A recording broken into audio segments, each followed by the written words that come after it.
Okay, so it's 12 o'clock, so I think we'll get started. Thank you everybody for joining us today. Nutters is very excited to have Dr. Kate back with us today, and she's going to talk to us about sleep and sleep health. So before we get started and I turn it over to Dr. Kate, if you do have questions or comments, if you want to hold off till the end of the talk, Dr. Kate will answer them then. And you can actually put them in the chat window or in the Q&A window, whichever works for you. So with that being said, I will turn it over to Dr. Kate. Okay, thanks, Michelle. Hi, everyone. Glad to see so many people taking steps to improve your own health in the middle of the day, no less. And here to talk about a very important part of foundational health, which is sleep. Because if you're not sleeping well, then everything else during the day tends to not be going that well either. As per W.C. Fields, the best cure for insomnia is to get a lot of sleep, if it were only so easy. But my goal is to share a lot of practical information with you to achieve that goal of getting better sleep over the next roughly 45 to 50 minutes. Then we'll have 10 to 15 minutes per question to wrap up within the hour, lunch hour. So as Michelle mentioned, do feel free to type your questions in as we go along, and then we will get to them at the end. A little bit about myself. I'm a graduate and former faculty member of the Canadian College of Naturopathic Medicine. I'm a naturopathic doctor based in Ontario. I'm also the author of this book, Vitamin K2 and the Calcium Paradox, How a Little Known Vitamin Could Save Your Life. I am a busy mom, and I am, among many other things, an educator, which is what brings me here today to talk about a topic that has been one of the most popular one for a long time. And in the last year, even more popular because the incidence or reports of sleep problems, people not sleeping well, seems to have gone up. So a little bit about the background of the importance of sleep. If you're not sleeping well, I probably don't have to spend too much time telling you how important sleep is, but just, a little bit of a framework about what happens to us or what sleep does for us. For a long time, sleep was a bit of a mystery, and researchers or scientists thought nothing much happened, that you just went to sleep, your brain rested, and that was it. But in fact, there is a lot that happens while we're sleeping, and this has then benefits and helps us and our health in a number of ways. A good sleep, which means enough quality and quantity of sleep, improves concentration, productivity, and cognition, helps to support mood balance, helps to promote optimal emotional and social functioning. Of course, it helps to restore our energy, and helps to support the learning process, something called consolidation of memories. So this specifically means when you sleep, it helps you to remember things you want to or need to remember, transferring your memories from short to long-term memory. And on the flip side, it helps you to forget things, which you actually also need to do sometimes, because you don't need to or want to remember every single little detail of every day all the time. You need to get rid of some of that. It happens during sleep. It helps to improve athletic performance. It decreases the risk of weight gain. And specifically, if you're not sleeping enough or well enough, even after just one night of poor sleep, people will consume extra calories, in fact, to make up for that lack of energy or the loss of energy that happens due to a poor night's sleep. So sleeping well helps you to maintain your weight. It lowers the risk of heart disease and diabetes, and it also helps to improve immune system function. Really important. Sleep is really important for immune function, which is top of mind right now. It helps to lower inflammation, which is incredibly important for many aspects of health, including heart health.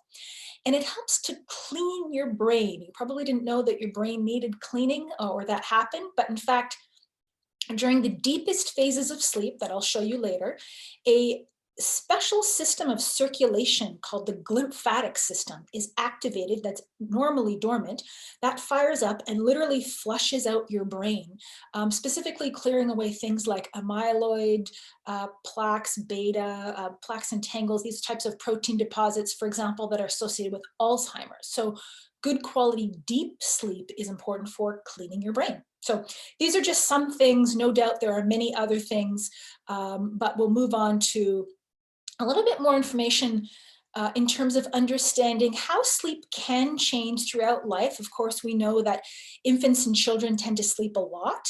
And when we get to our adult years, the amount of sleep a person typically needs or gets does settle at around 8 hours, but again, depends on the individual.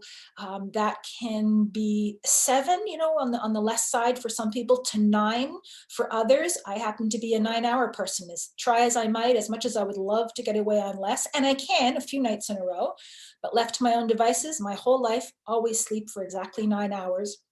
That's just the way it is. So there is absolutely a genetic component to the amount of sleep that you need. And that amount of sleep that we need and that we tend to get does tend to decline in the later decades of life, in part because our melatonin levels decline with age, and that can be a contributing factor to not getting enough sleep. And so I'll talk about that. Okay, so let's look at insomnia, specifically when we're not sleeping, how that manifests. You can break down sleep interruptions, sleep problems into 2 major categories, which is difficulty getting to sleep or difficulty staying asleep, something called initiation insomnia or maintenance insomnia. You can have one or the other or both. So difficulty getting to sleep sort of speaks for itself. That's pretty simple. You lie in bed and you don't fall asleep. You toss and turn and it takes you longer than, I think the definition is something like if it's taking longer than 20 minutes, you may be suffering with initiation sleep problems. And then difficulty staying asleep can take, of course, a number of forms. Waking every 2 hours, roughly, that's not as common, but it happens, and I'll explain later some of the reasons for that. Waking up too early, like 4:35, when you are not rested and unrefreshed and not being able to get back to sleep. Waking up at 3 a.m. is a special one that happens to a lot of people. That's a special time for a specific type of insomnia at around or very close to 3 o'clock. Whether or not you can get back to sleep, we'll touch on that and come back to that a few times today. And then waking up unrefreshed isn't technically a form of insomnia if when you wake up in the morning, you just don't feel well rested, but that indicates that you're not getting good sleep quality. It's normal to feel a little groggy on waking, but maybe take you a little bit of time to get up and go, but ultimately you should feel like you had a good night's sleep. So I want to explain a little bit about sleep anatomy. When we have an understanding of how sleep works, then it helps you understand in sometimes what your sleep problem is. And the more that we can sort of narrow in on that, the better. So when we sleep, we don't just sleep, we actually sleep in cycles. And that means that there is a change in the pattern of brain waves, the electrical activity that you see in the brain that follows a cycle. And those cycles repeat roughly every 2 hours. Depends on the individual. It depends on the time of the night, but it ranges between 90 minutes and 2 hours. And so for the people who find themselves waking roughly every 2 hours, then you're waking between sleep cycles. You're having a problem transitioning. I'll talk about that. But here's a sleep cycle. Starting at the beginning of the night, you feel drowsy. It takes a few minutes, 5 to 10, for example, to fall asleep. There's a short period of light sleep in which you may have some initial funny dreams as you're falling asleep. Then you go progressively into deeper stages of sleep. You have a stage of deep sleep, then a stage of light, what's called REM, rapid eye movement, or dreaming sleep.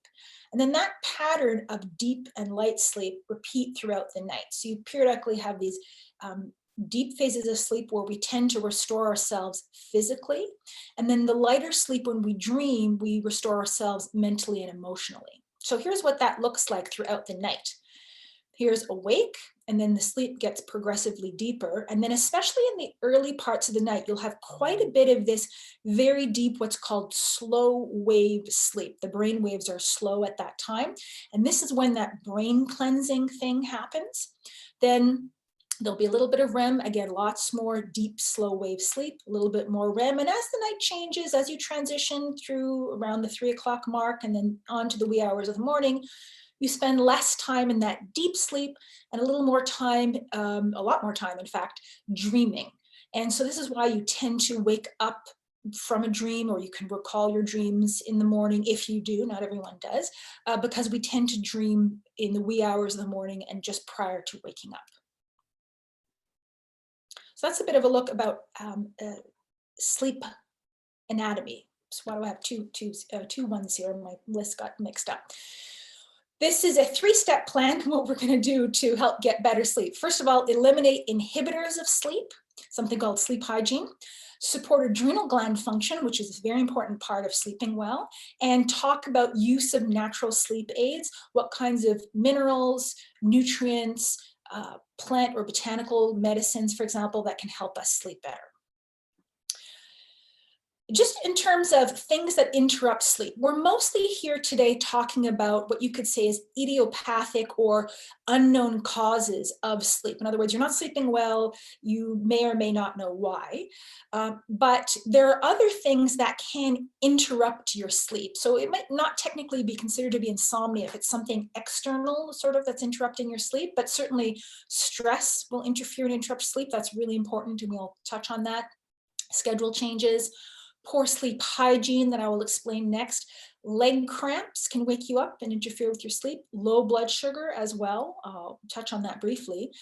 And on the right side of the list here, there are other things that can wake you up in the night that is not technically insomnia, but it still can interrupt your sleep. Pain can do that. Restless leg syndrome can do that. Frequent urination, thyroid issues, mood issues, hormonal imbalances. Just a few I've mentioned here pertaining to women. PMS. Some women sleep well throughout the month, but don't sleep well just before their period. Perimenopause, low progesterone, night sweats, that's a menopausal symptom that can wake you up. I won't be dealing with most of the things on the right side of the list here. We can touch on frequent urination later if it's an issue for lots of people. I won't be dealing with those because we don't have time to deal with all of those, but I'm going to be dealing with pretty much everything on the left side of the list because those are more strictly focused in on sleep issues themselves. Okay, so sleep hygiene. I've mentioned this a few times. What does this mean?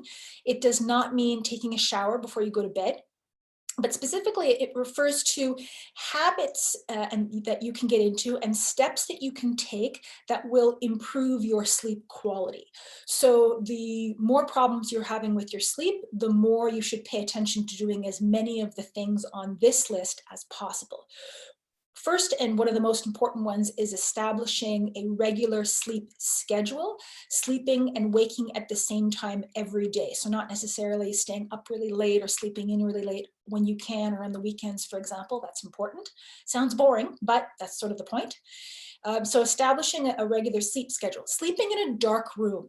When you're in a dark environment, that helps to improve your melatonin production. If you can't sleep in a dark room, try getting used to sleeping with a sleep mask, like a blackout mask, blackout curtains or blackout mask, to help improve your melatonin production. Conversely, you want light exposure on waking. So first thing in the morning, throw up your blind. At this time of year, maybe the sun's not up, turn on the lights, especially between 6 and 8 a.m. But whenever you get up, get the lights going. You can buy special lights for this purpose. You can even buy alarm clocks that wake you up with a light instead of a noise, for example. But light first thing in the morning. Getting outside is ideal, especially in the morning if you can, exposure to sunshine. But if not, then any kind of lights. Sleeping in a cool room, a cool body temperature helps to improve sleep. High body temperature will interfere with sleep. Avoid screens and other blue lights before bed. So any kind of screen, TV, computer, phone, emits a blue light, and that blue light can be perceived by the brain as essentially like sunshine or UV light, which tells the brain that it's daytime and not sleep time, and can interfere with your melatonin production. Avoid naps if you're not sleeping well at night, or keep them to less than 20 minutes. After 20 minutes, as you saw with that sleep cycle chart, you can transition into a deeper form of sleep. And if you're getting into deep sleep in your naps, you won't be able to get as much deep sleep at night. The body compensates. Avoid screens while in bed. Make that a habit or a rule, not to be going on your phone right before bed. Consider white noise So instead of sleeping in a completely quiet environment, some people find that they have a fan or a humidifier, or in the summer, a dehumidifier, something like that running. Then that kind of noise humming in the background, it's sort of, it does something that helps you sleep better for lots of people. You can even buy white noise machines that play all kinds of sounds like that. But for the most part, you probably have some kind of gadget around the house that you can run, and that can really help sleep for some people. And then sleep on a relatively empty stomach.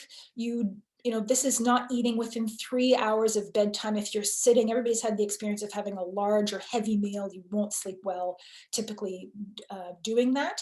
Now, the flip side is you don't want to be too hungry. And specifically, I have noticed people who are doing the keto diet report interruptions in their sleep. And so, in fact, for those individuals, you might find having a very small snack or even a snack with carbohydrates at bedtime, so your blood sugar doesn't dip too low while you're sleeping.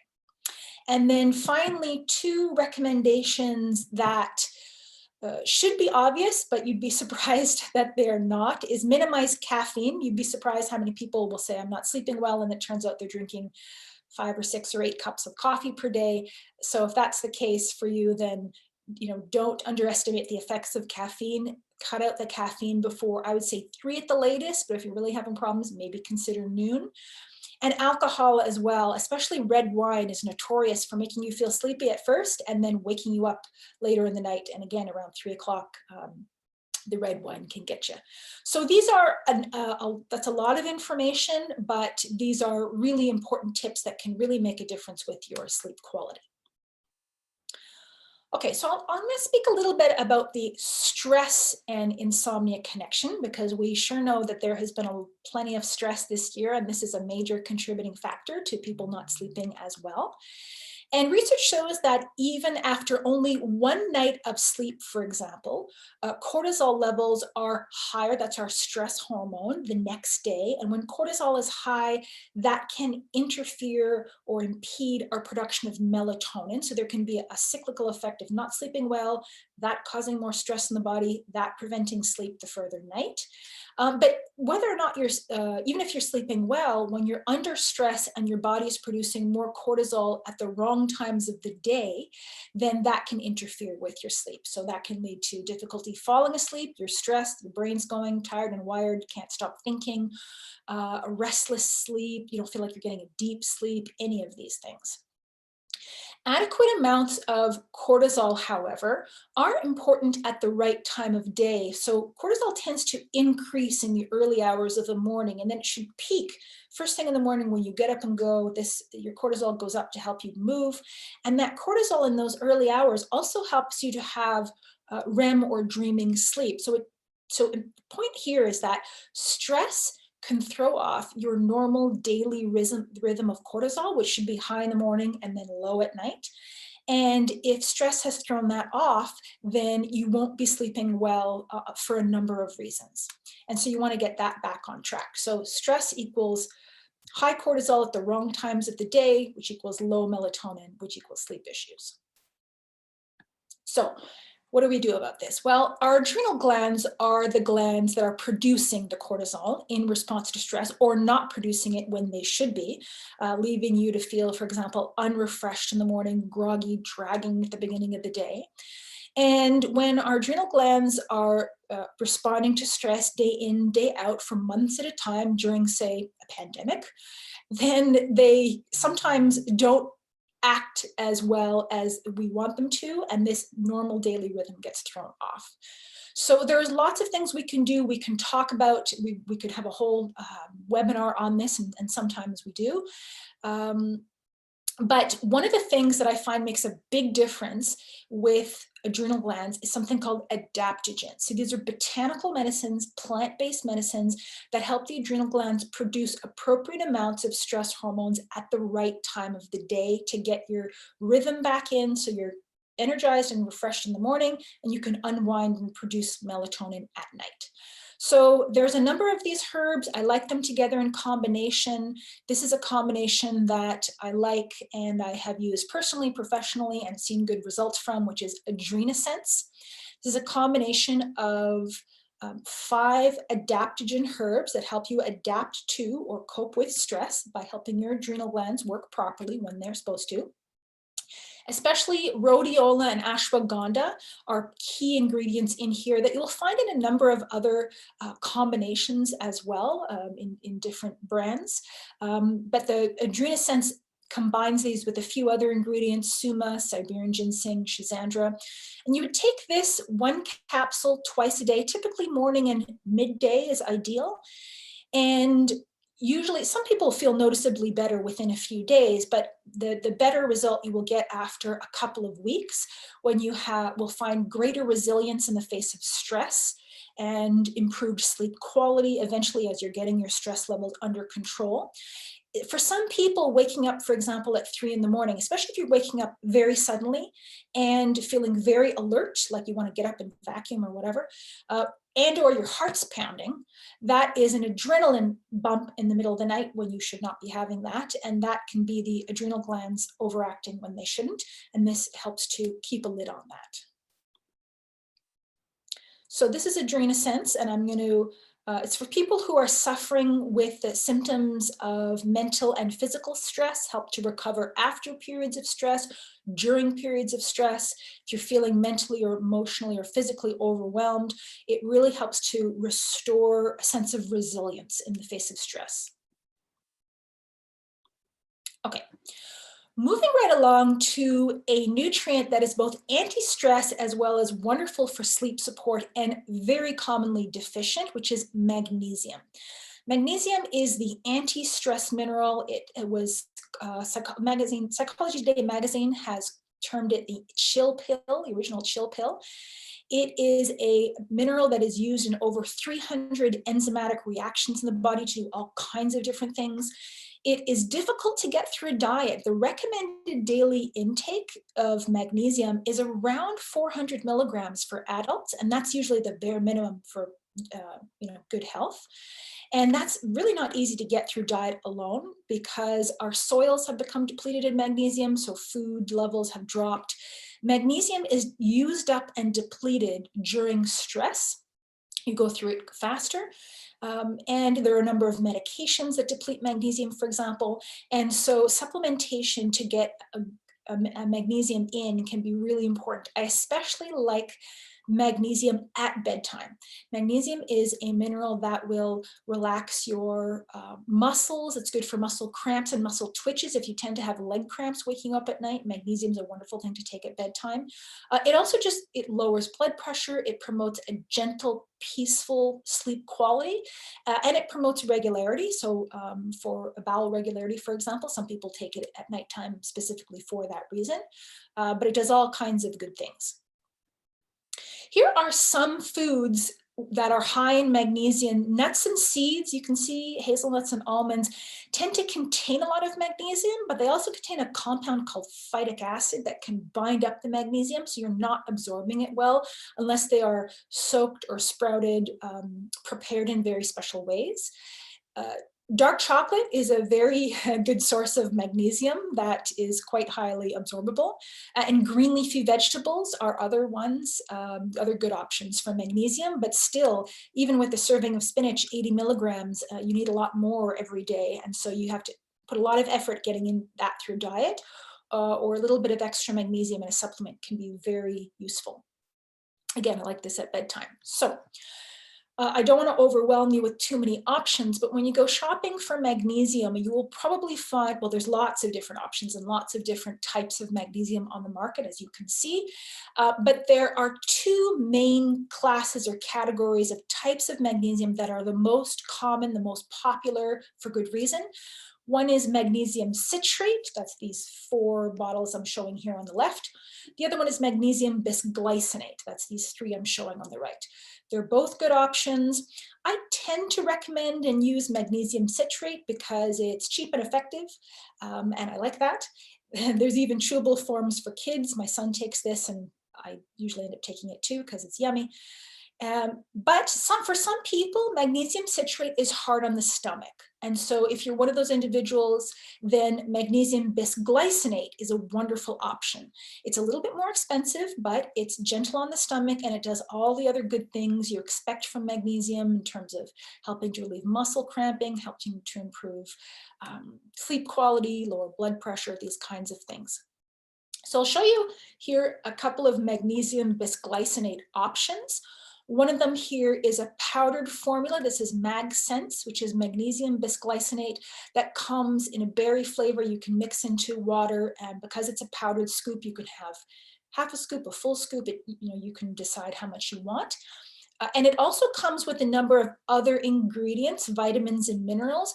Specifically, this contains vitamin B6. You don't need to see the whole formula or overwhelm me with too much information, but magnesium and B6 are buddies, and they work together with a number of enzymes. And specifically, if you're having trouble sleeping before your period or perimenopausal insomnia, then magnesium and B6 are a nice combination at that time. But really, for anybody at any time, these are good nutrients under stress, for example, or just to improve sleep quality. If you just want plain magnesium bisglycinate on its own, then this is an option. Natural Factors, pure 200 milligram magnesium bisglycinates in capsules without any other ingredients. That's an option too. Okay, so that is magnesium. So now I'm going to move on to specific nutrients, which again, don't necessarily cause drowsiness, like magnesium won't make you sleepy. You can take it during the day, but also will still improve sleep quality by combating stress, as well as combating an overactive mind. L-Theanine is one of my favorites in this department. I love this. L-Theanine is an amino acid which was originally identified in green tea, and you can find this in matcha green tea. That's like the emerald powder that you get, not so much in the tea and tea bags, but matcha green tea. And this L-Theanine will help to increase the production of alpha brain waves, and these are linked to a calm and focused mind. So the alpha state, we talk about that for people who are meditating, who are, as we say, in the flow. In other words, you're really absorbed in what you're doing. You don't notice what's happening around you or the time that's passing. That's the alpha brainwave state. So you can get L-Theanine, like I said, in green tea, but green tea also contains caffeine, which is not good for sleep. And so you can get L-Theanine then on its own. So I'll show you that. Oh, here are the brain waves, by the way, if you just want to see a visual representation. These ones here, these are the deep sleep. Remember I said the deep slow wave sleep when the brain cleans itself? That's these deep slow ones here. This is light sleep. Down at the very bottom, this little squiggle, these are the beta waves when we're awake and excited or stressed.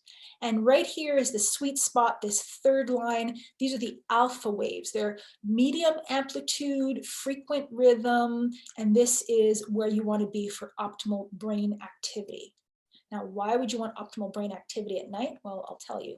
So here, for example, is mental calmness. So this is just L-Theanine, no caffeine. And this can be taken at any time during the day, or if you're going to operate heavy machinery, it won't cause drowsiness or impair your thinking. It is not habit forming, and it has no drug interactions, and it's been studied in children. In fact, kids with ADHD, school-aged kids, and this will help to calm and focus your mind. So if you want to use it during the day for example, feelings of anxiety, that's fine. Or if your main problem is either getting to sleep at night, or even that just that you feel like you're thinking all night. Some people have a sleep where their just brain doesn't turn off. This is a really nice thing to take at bedtime to calm and focus your mind.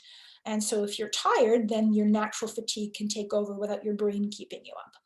Also, for people who have woken up in the middle of the night and want to get back to sleep, this is something that is nice because really you just need to turn off your brain at that time. I'm going to show you some other things that help with that as well. But the point is, if you've woken up in the middle of the night, there are certain things you shouldn't take, and I'll explain that. But this is a nice thing that you can take at bedtime. And again, it's as needed. You don't have to take it every night. But if it's one of those nights where you're feeling frazzled or whatever, then it's a nice thing that you can take.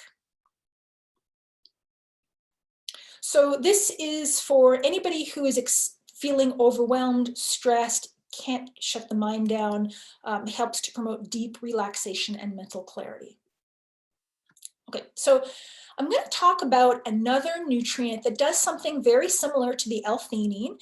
In fact, these two are cousins. They're very closely related, but this one you could say is a little bit stronger. This is GABA, gamma-aminobutyric acid. This is another amino acid like L-Theanine, but this one naturally occurs in our body. It is produced by some bacteria, sometimes in the intestines if you have the right ones, and it's the most important and abundant inhibitory, which means calming neurotransmitter. So this helps to calm us down.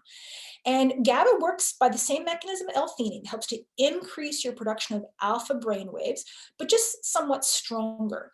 And so for people with moderate to severe feelings of nervousness, for example, during the day, or that waking every 2 hours thing, I like GABA for that because it helps to keep you asleep between those sleep cycle transitions. And again, this can be taken at bedtime as needed. In other words, you don't have to take it every night. It is also safe for long term if you want to. It's not habit forming, and it has no drug interactions. And the chewable tablets are as well quite fast acting. And so this one is a nice option for people throughout the day for feeling anxious, or as well at bedtime. And it's another thing that you can take in the middle of the night if you wake up and want to get back to sleep. It's nice for that. Oh, by the way, I present the L-Theanine and the GABA as an either or, and sort of like a mild to moderate and then moderate to severe. But interestingly, I just came across a new study that combined them, L-Theanine and GABA together, showing that the two together seem to help improve sleep quality and how fast people get to sleep better than either alone. So stay tuned, maybe coming up with L-Theanine and GABA combinations. By the way, the GABA is available in chewable tablets, capsules, as well as double strength 250 milligrams. So typically it's one chewable tablet of 100 milligrams as needed in the day or nighttime. But for some people who want or need more, they feel like they want or need more, there is a 250 milligram extra strength version. Okay, so let's move on to melatonin. So now we have moved through nutrients that will not cause drowsiness, but still will help either stress and or your brain and or improve sleep quality. So now let's move on to something that does cause drowsiness, should not be taken during the day or before operating heavy machinery, and that is melatonin. Melatonin is, of course, the famous sleep hormone that's produced by the pineal gland in the brain as part of our normal daily rhythm.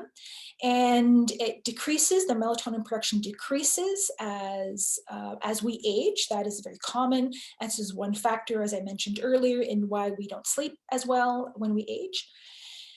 And you can get it in supplemental forms to help regulate the sleep-wake cycle. So melatonin is very useful for jet lag or people working shift work. And I'll say a little bit more about that shortly. And it's available in a wide range of doses, 1 milligram, 3 milligram, 5 milligram, 10 milligrams. How much you benefit from or need to take really varies. It really depends on the individual. I know some people who do well with 0.5 milligram and some people who need 10 milligrams. I don't know if I'd ever wake up again if I took 10 milligrams. And I do know one individual who for some reason thought the first time he took melatonin, he should take, I believe it was 50 milligrams. And he slept for a very long time, like a day and a half. So the point is the dose of melatonin you need ranges widely, depends on the individual. And for some people, this works like a charm. Not everyone though, I'll explain that in a moment. So it is something worth trying if you're not sleeping well. And, you know, it's sort of a bit all over the map. Sometimes it's every 2 hours you're waking, sometimes 3, it's just sort of, you've got no pattern. try melatonin and see how you do with it. Melatonin helps not as much to put you to sleep, but to help get the deep sleep as well as a balance of deep and light sleep. By the way, melatonin combines very well with something called 5-HTP, 5-hydroxytryptophan. This is a precursor nutrient that helps you to make your own melatonin as the night goes on. And these nutrients are combined together in one of my favorite natural sleep formulas, which is Tranquil Sleep. This is a combination of 3 nutrients. The L-Theanine that I already talked about to calm your mind down, to help you get to sleep. And then the melatonin and 5-HTP to help regulate that appropriate amount of deep and light sleep. So you wake up feeling refreshed, not groggy, drowsy, hungover, or anything like that. So again, this comes in chewables or capsules, soft gel capsules, and you can take this at bedtime or up to an hour even before bedtime. An hour might be a lot, you might be sleepy early, 30 to 45 minutes. And you can take it as needed, it doesn't have to be every night. This one, by the way, I've also seen great results in teens. My own teenage son takes this when he's been up gaming at night and he's all wired and can't fall asleep. He takes this frequently, in fact, to help establish and stay on a rhythm, especially now when the kids are home all the time, right? Okay, so that's Tranquil Sleep. So now, as I mentioned, this is a nice natural sleep combination containing melatonin. However, not everyone does well with melatonin. Some people don't like melatonin. They don't feel good on it. It gives them headaches. It gives them bad dreams. It's not that common, but there's enough people who just, they don't like it. It's not for them. You want a melatonin-free sleep option. Again, I've already mentioned several things that will help improve your sleep quality that don't contain melatonin, but there's a really nice combination here that I love called Restful Sleep. So this is an all herbal sleep support. So melatonin free for people who don't like that, or if you just want to try something different. And this is a variation on a classic sleep combination, a botanical prescription that goes back centuries, containing skullcap, passion flower, and in this combination, it's linden and California poppy are the additional ingredients that help to promote better sleep quality. It gives you a nice, peaceful, restful sleep, as the name implies. This is in the 3 Brains line. It was a formula designed by Dr. Karen Jensen, who doesn't respond well to melatonin, but she wanted a better sleep support. And it's a really lovely formula. Depending on the individual, you can take between 1 and 4 capsules up to an hour before bedtime, daily or as needed. And it provides a nice, peaceful, restful sleep.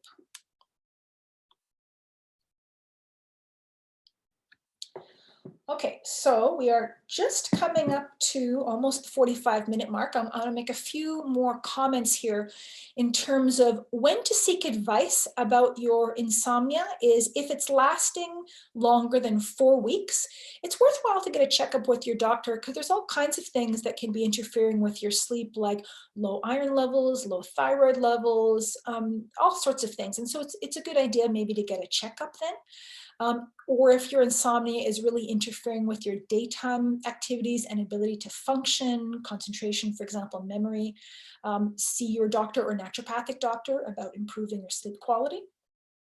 If there are concerns around sleep apnea or other medical problems, heartburn, depression, pain that are interrupting sleep, good thing to check with your naturopathic doctor, for example. Or if you're on any new medication and that may be interrupting your sleep, then check with your prescribing physician. Okay, so that's a little bit in terms of top nutritional support for stress and sleep. And just to, I mean, I've shown a number of brands, Women's Sense, 3 Brains, Natural Factors. One of the things that all of these brands have in common is that they have this Ishura symbol on the label.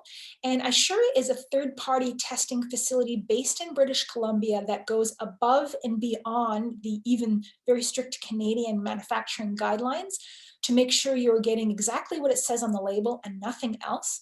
The products are free of GMOs, as well as the mass spec here refers to contaminants testing for over 700 contaminants. And again, this is above and beyond requirements. And so people often ask, how do I know I'm getting a good natural health product? Well, look for the Ishura symbol on the label. So that's one thing that these all have in common. And you'll find this symbol on other products as well, and other labels sold at your natural health food store, your local Nutters. Also, I've mentioned a few products from the MagSense line. The MagSense line, a portion of the proceeds of any product bought from MagSense goes to help the Canadian Women's Foundation. And this is a foundation that helps to support causes and initiatives that help Canadian women and girls throughout the country. And so if you want to know that you're making a purchase that's doing some good in the world, then the MagSense line, you can find out more about the Canadian Women's Foundation by checking out their website.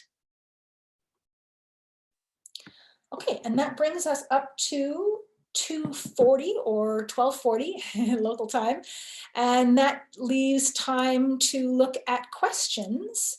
So let me go up to the top here where I can see the questions. Dr. Kate, could you slide up where you showed all of the sleep products again? Sure, yes. Register. Yes, that's handy because then people can point to this or that if they want, or refer to one or the other. Here we go. Okay, so the first question is, lots of questions about magnesium. What type of magnesium is better than others to help with sleep? I wouldn't say there is one that I'm aware of that is particularly better than others for sleep. I tend to typically recommend, like I said, either magnesium citrate or magnesium bisglycinate, depending on your, how you tolerate it. And they're both very helpful for sleep. Do certain diets like keto require higher amounts of magnesium? Yes. In fact, the keto diet is often low in magnesium, and magnesium supplementation is quite helpful to deal with muscle cramps, which can happen, as well as I mentioned before that if you were on keto and not sleeping well, magnesium may or may not help, or you may just have to adjust the diet somewhat, because that is a concern I've seen with the keto diet. How many grams of sugar are there in the mental calmness? I would have to check the label. I don't have my bottle near me. I usually do. It's not much. If I'm not mistaken, it's 0.5 gram of sugar, but that could be higher than I'm recalling. So I'll have to check that off the top of my head and get back to you. I'm not even sure if it's that much, maybe 1/4, not much. We can find out and get back to you. Can tranquil sleep be used with prescription sleeping aids? Yes, tranquil sleep contains 5-HTP, and 5-HTP should not be taken with prescription antidepressants, because antidepressants, many of them, increase serotonin levels, and 5-HTP can also do that, although there's a very small amount of that in this product. Technically, those should not be combined. So as long as your sleep aid doesn't interfere with serotonin production, which most of them don't, but you can always check with your pharmacist to make sure that that's okay. And we do have 2 more questions just in the chat panel as well. Okay. Let's see if I can go into the chat here. Okay. Questions about recording. Yes, they will be sent out. Sleep products. Okay, we're here. How much protein we have on our diet connected to how well we sleep? Yes, it absolutely can be. So protein provides amino acids, and amino acids are the basis for making neurotransmitters that really affect the way the brain functions. That's important. Protein is also important for keeping our blood sugar stable. And I think I said I was going to touch on that, and I didn't really get to that. But fluctuating blood sugars can be an important cause of us waking up at night. And so again, waking at 3 a.m., especially if you're waking up at 3 a.m. hungry, that is a sign that your blood sugar has been dipping in the middle of the night. And protein is one thing that can help stabilize blood sugar, as well as fat and fiber, and of course, avoiding very sugary foods. But those are all ways that protein contributes to better quality sleep. Who in Alberta would you recommend for sleep issues related to menopause? Oh, you know, there are lots of good practitioners in Alberta, but I don't know all off the top of my hand, especially in the area that you're in. I don't know if Michelle, maybe the local stores have, they know people in the area. So maybe if you contact your local Nutter store, they might be able to tell you who's good in your area. And we have one more question in the Q&A from June. Okay, let's just see here. Why isn't my Q&A opening? Come on, Q&A. Oh, here we go. Oh, I had this, I did this presentation 2 nights ago and I had the same question. My problem is hot feet when I go to bed. I shake them, uncover them, but can't get to sleep because of it. Why? Oh, can't get to sleep. Oh, I have people waking up because of hot feet. There are a few things that this can be.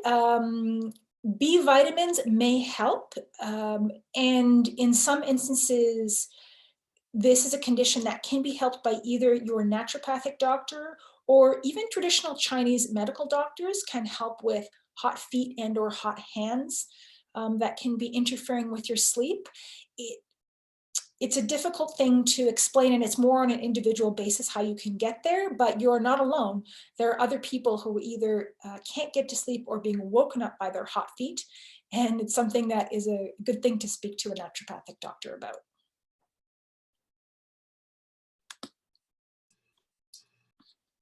Do we have any other questions? We've got about 15 minutes left. If anybody wants to type it in the Q&A section or pop it in the chat section. Oh, we've got one more in the Q&A from Rita.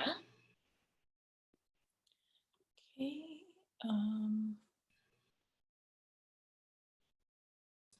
I must need to, why isn't it one new message? Oh, there it is. No, it's not coming up. Oh, this one from Irene. Okay.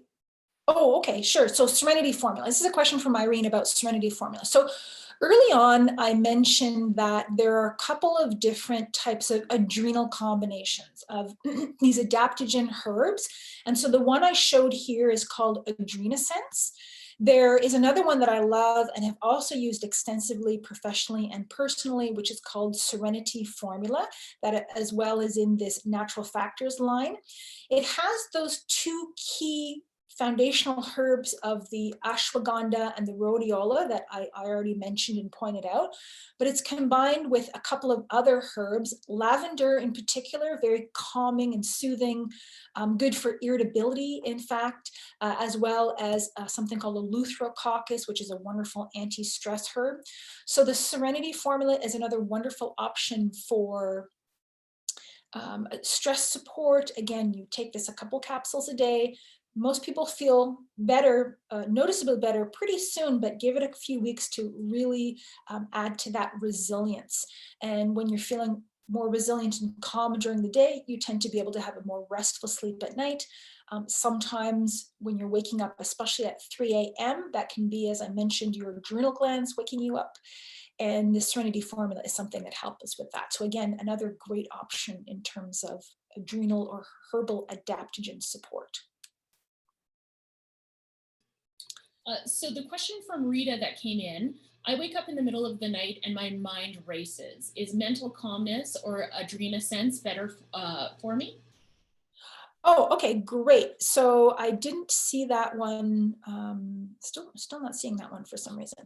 So that if your mind is racing, this is a good job. This is for either mental calmness or GABA.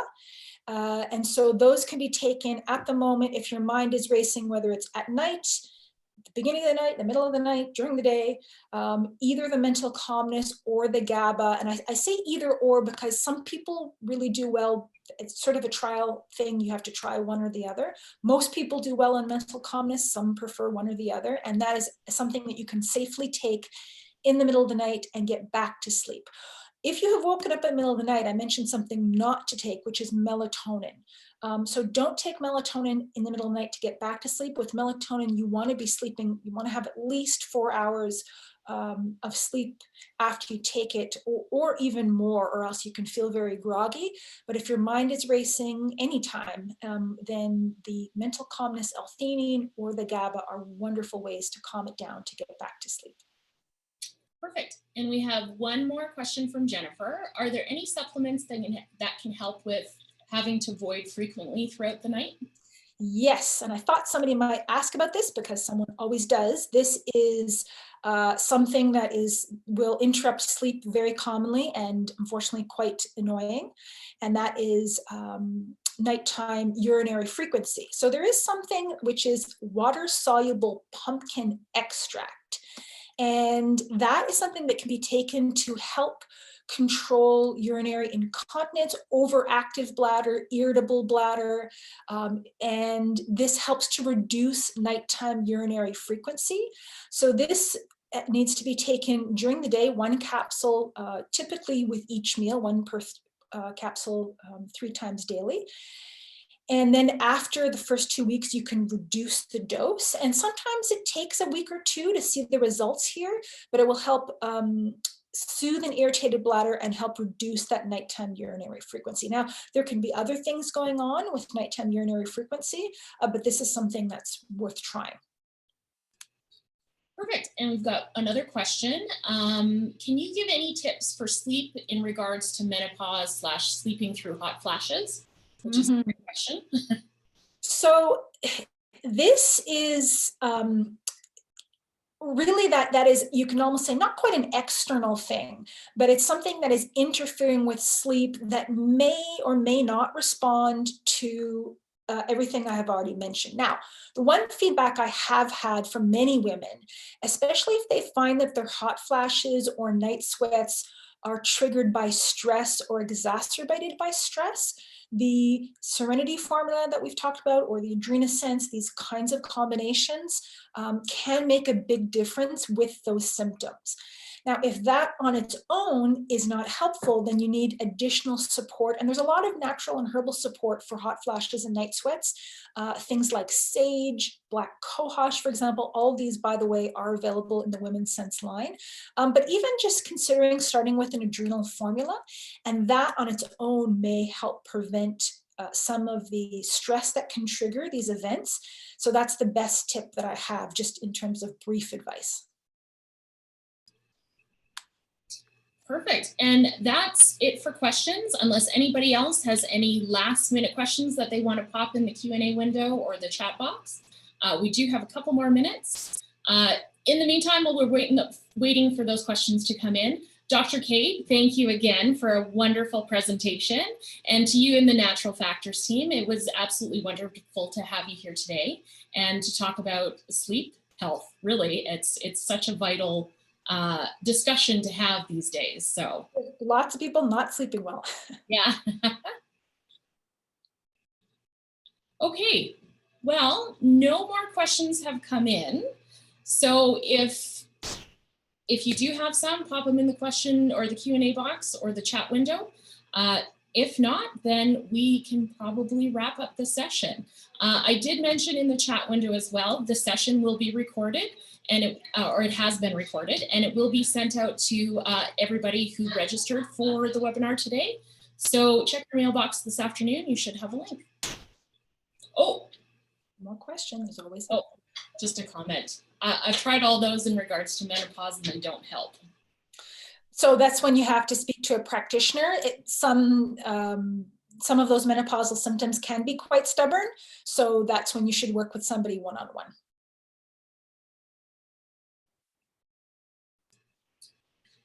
Perfect.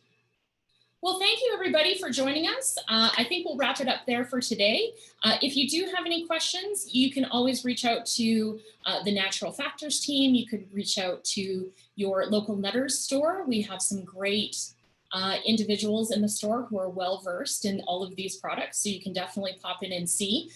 We do have one more question that just popped in. And let me see. Let's see. It says, my son is on Risperidone. I think that's pronounced. He does not sleep for days and then sleeps a lot. This is a medication famously that interferes with sleep and appetite and all kinds of things.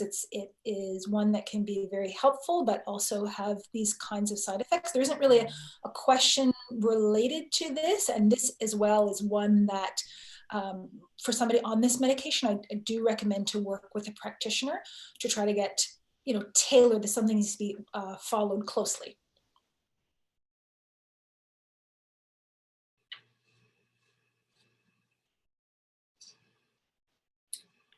Perfect.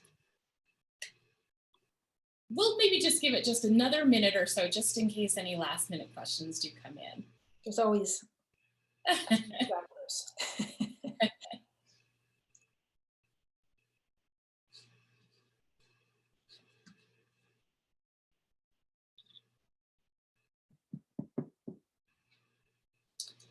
Okay, well, you know what? I'm going to call it. I think that was fantastic. You guys had some great questions today for Dr. Kate. Again, thank you so much for joining us, and have a wonderful afternoon. Take care of yourself, everybody. Stay warm.